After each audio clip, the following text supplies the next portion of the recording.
Part 1. You will hear a student and an advisor talking about facilities at a college. First, you have some time to look at questions 1 to 5.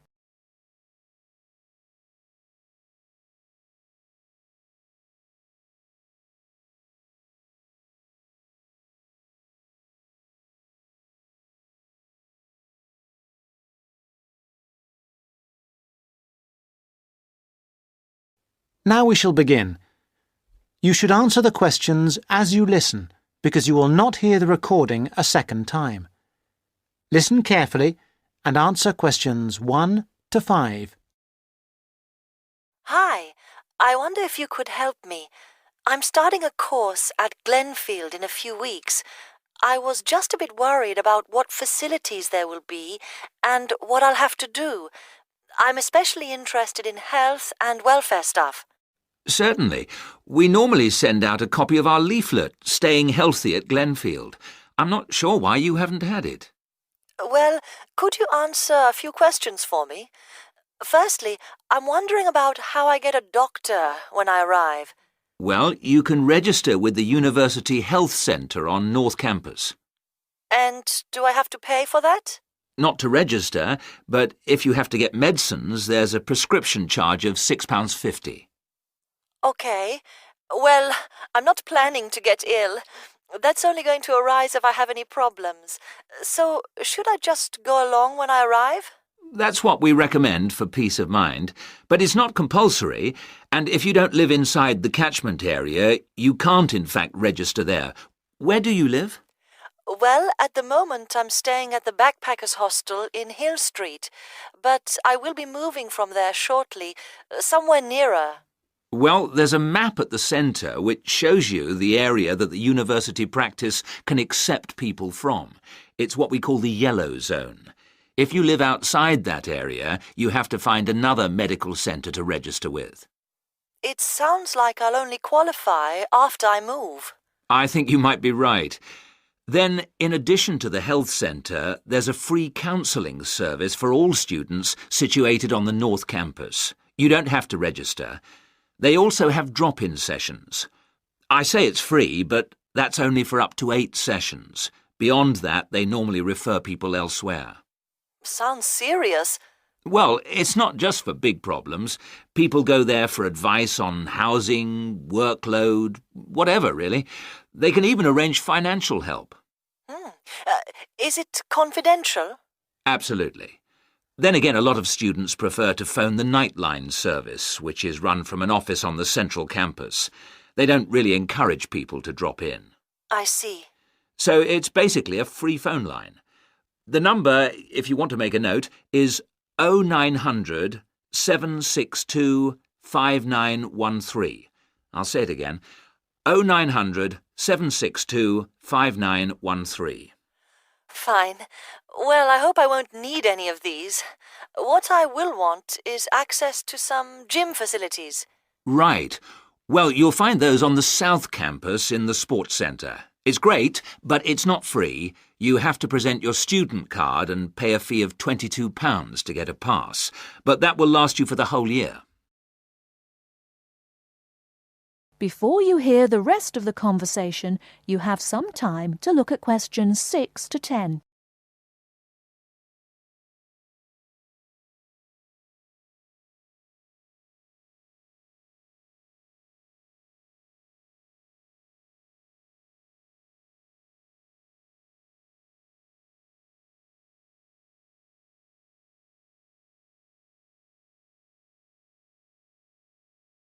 Now listen and answer questions 6 to 10.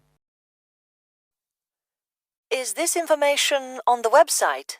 I'm afraid not. I can send you some leaflets or even resend the whole information pack if you give me your details. Could you send the whole information pack, please? Yes, that's fine. I'll have to take down some details. Could you tell me your full name? Sonia Orr. S-O-N-Y... No, I'll spell it. S-O-N-I-A. Then Orr is O-R-R. Orr. OK. And you said you were on Hills Road? Yes, but don't send it there as I'm about to move. I'll give you my new address, which is 22 Winter Gardens. That's Glenfield. And the postcode? Oh, yeah, that's GF23 9BQ. Fine. Now, we're doing a bit of data collection about who uses our services at the moment. Can I just ask a few more questions? Yes, that's fine. OK. If you're an international student, what country are you from? I'm from Switzerland. And how old are you? I'm 24. And finally, which course are you enrolled on? Right, well, that's a bit complicated, since I'm hoping to switch to economics and history. But at the moment... I'm down to do economics and sociology. It's a joint degree. OK, I'll put that. Great. Well, I'll pop the information pack in the post, and you should get it soon. That is the end of part 1. You now have half a minute to check your answers.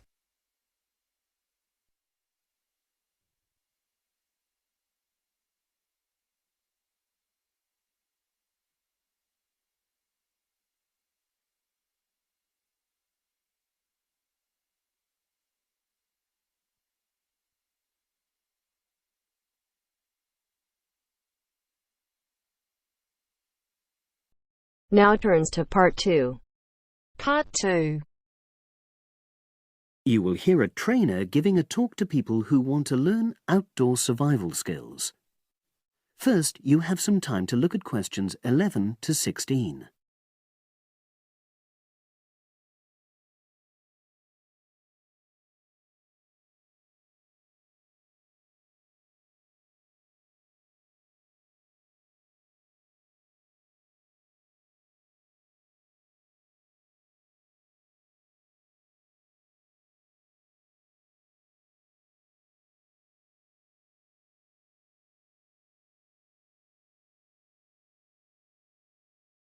Now listen and answer questions 11 to 16.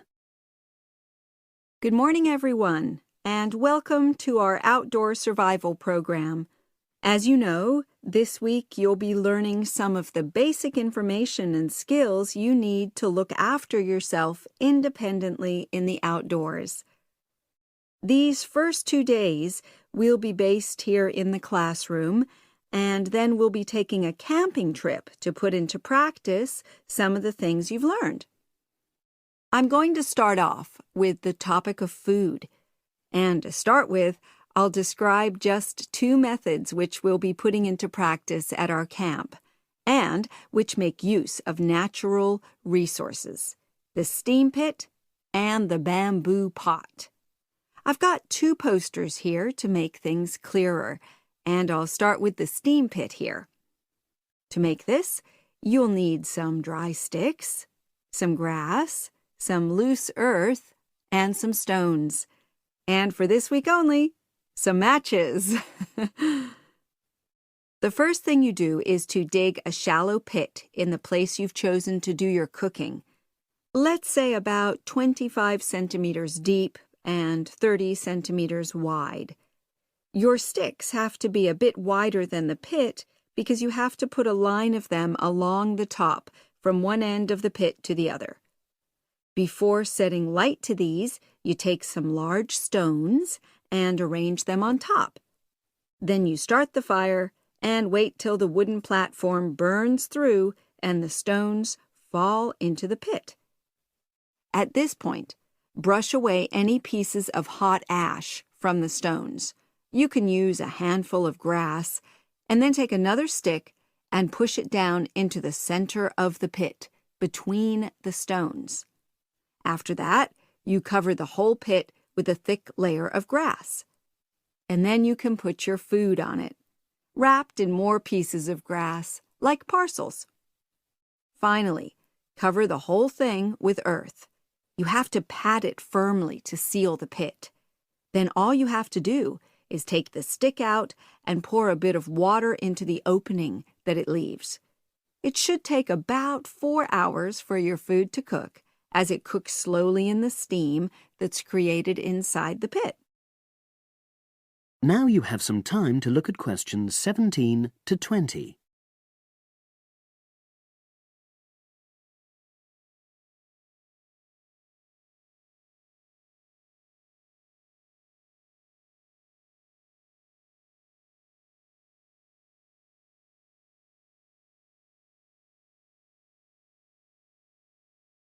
Now listen and answer questions 17 to 20. So, simple but effective. The other method you're going to practice this week is the bamboo oven. Now, the steam pit is ideal in certain conditions because the heat is below ground level. For example, if there's a strong wind and you're afraid a fire might spread. But when it's safe to have an open fire, you can use the bamboo oven method. You get a length of bamboo, which, as you probably know, is hollow and consists of a number of individual sections with a wall in between. You use a sharp stick to make a hole in each of the dividing walls apart from the end one.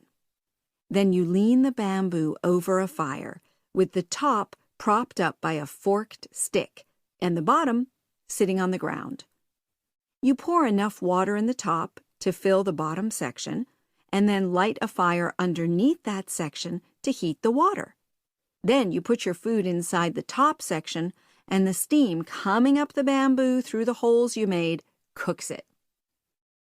I'm going to move on now to food itself and talk about some of the wild plants you might cook. I'm going to begin with fungi. That's mushrooms and toadstools. I'm sure you'll be aware that some of these are edible and they're delicious, but some of them are highly poisonous. Now, whether they're poisonous or not, all fungi that you find in the wild should be cooked before eating, because that helps to destroy any compounds in them that might be mildly toxic. But be aware that any amount of cooking won't make poisonous varieties any safer to eat. Unless you can definitely identify a fungus, you should never eat it. It's not worth the risk. And you need to be really sure, because some fungi that are poisonous are very similar in appearance to certain edible varieties. They can easily be mistaken for each other.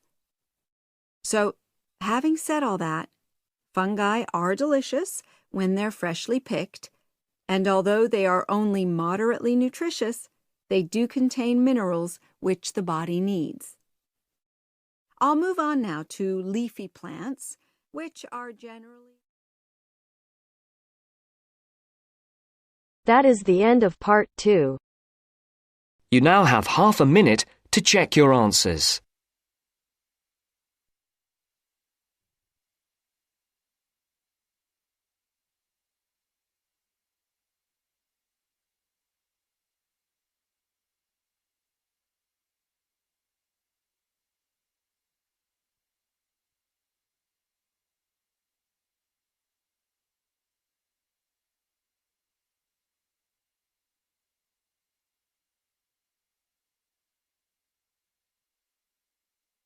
Now turns to part 3. Part 3. Mr. Jackson, who feels that he is physically unfit, is consulting with his doctor about his health condition. Before you listen to their conversation, you have a chance to read questions 21 to 24.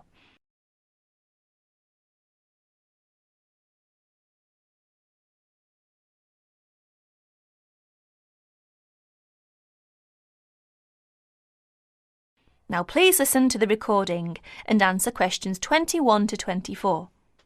Well, Mr. Jackson, the first and important thing I have to tell you is that there is really nothing seriously wrong with you. Physically, that is. My very thorough re-examination and the analyst's report show that basically you are very fit. Yes, very fit.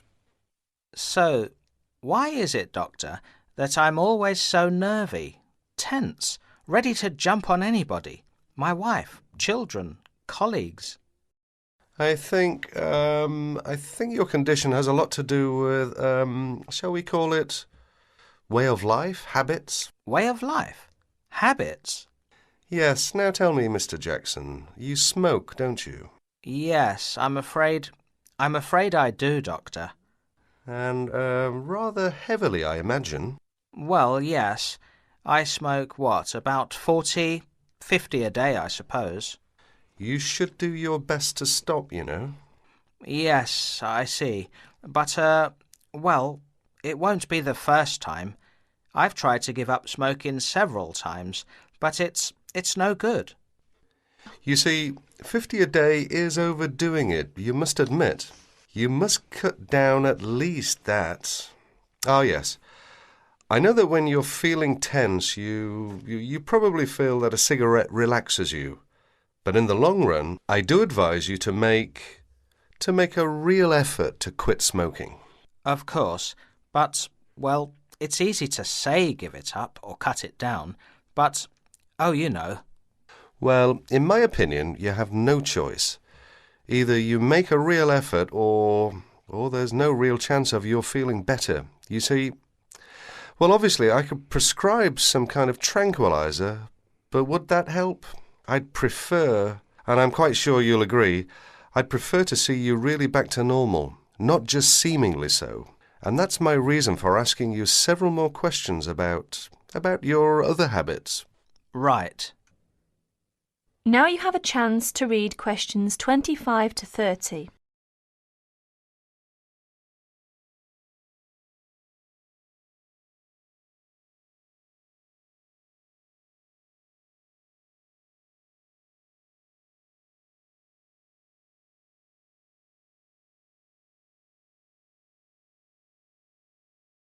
As you listen to more of their conversation, answer questions 25 to 30.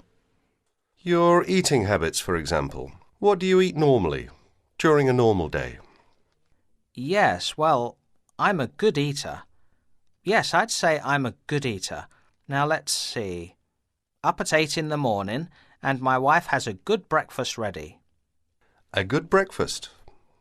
The usual. A cereal followed by bacon and eggs with fried bread and perhaps a tomato or two. Then toast and marmalade, all washed down with a couple of cups of tea. Yes, I really enjoy my breakfast.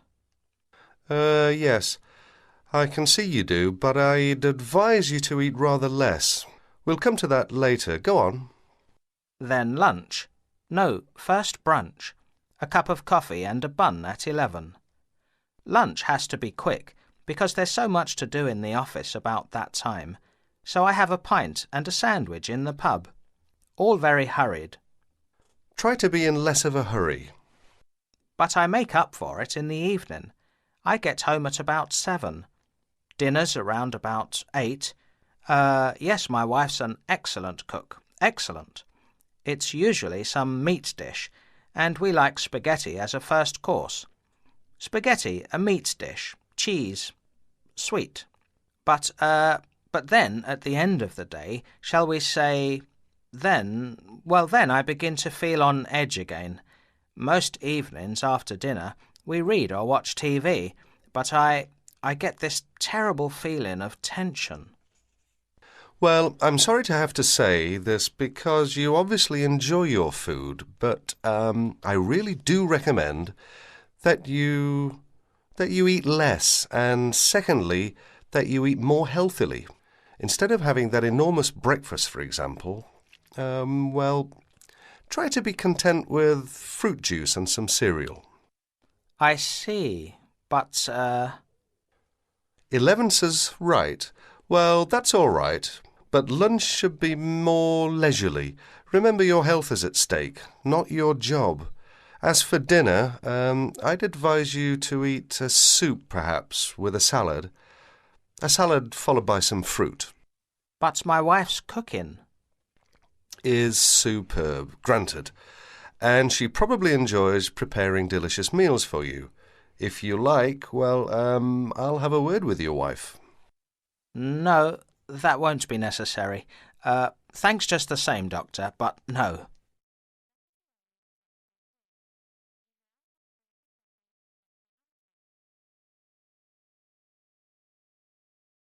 That is the end of part 3. You now have half a minute to check your answers.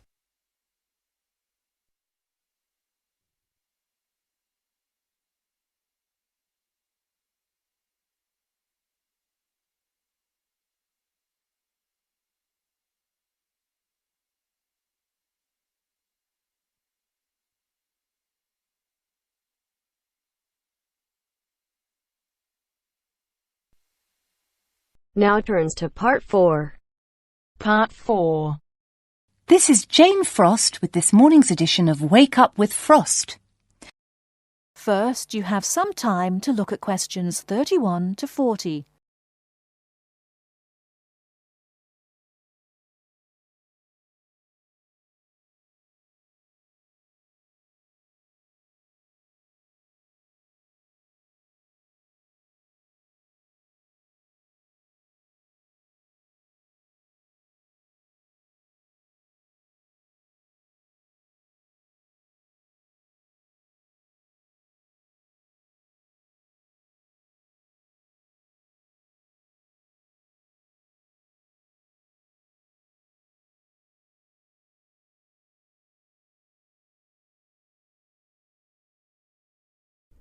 Now, listen carefully and answer questions 31 to 40.